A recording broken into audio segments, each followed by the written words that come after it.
मानेपासून तो पूर्ण हा डावा हात पूर्ण बोटापर्यंत दुखायचा आणि बोटाला मुंग्या पण यायच्या.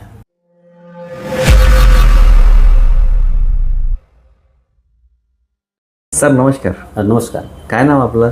माझं नाव रामेश्वर विठोबा जाधव, गाव तिवडी, तालुका मालेगाव, जिल्हा वाशिम. काय त्रास होता बरं तुम्हाला? मला मानेचा त्रास होता. बरं.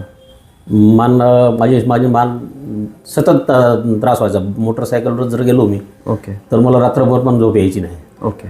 आणि रात्रीच्या वेळेस जास्त त्रास व्हायचा. मानेपासून तो पूर्ण हा डावा हात पूर्ण बोटापर्यंत बरं दुखायचा आणि बोटाला मुंग्या पण यायच्या. बरं. मग यासाठी आधी दवाखाने केले होते? दवाखाने खूप सारे केले. मी एक वेळेस अकोल्याला गेलो, 2 वेळेस वाशिमलाही गेलो. ओके. काय बोलले डॉक्टर? मानेची नस दबलेली आहे म्हणत. अच्छा. हां, त्याच्यासाठी मग उपचार केले. 2-3 वेळेस इकडं थोडं ॲलोपॅथी वगैरे औषधं वगैरे घेतले. ओके थोडं बरं वाटायचं. ओके. परत 10-15 दिवसानंतर परत त्रास सुरू व्हायचा. ओके.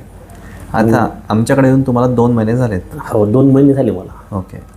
आणि आता मागील 1 महिन्यापासून तुमच्याकडे कोणती औषधसुद्धा नाही आहे? नाही, 1 महिना झाली कंप्लीट औषध बंद जायचं सध्या आता. ओके. तर आता काय काय आराम वाटतोय?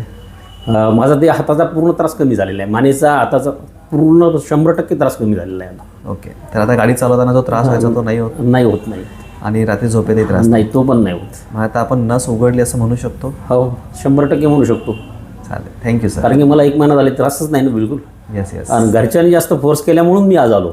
अच्छा. नाही तर गरज 1 महिना झाले हे औषध संपलेली होती माझे. हां हां. मला काही त्रास नव्हता, मी येणार नव्हतो. अच्छा. पण माझा मुलगा आज येणार होता मेहकरला, तो मला घेऊन आला आज. ओके. म्हणजे आता काही गरजही नाही असं नाही, वाटतं? असं वाटलं मला काही गरज नाही. Okay okay. Sir thank you sir.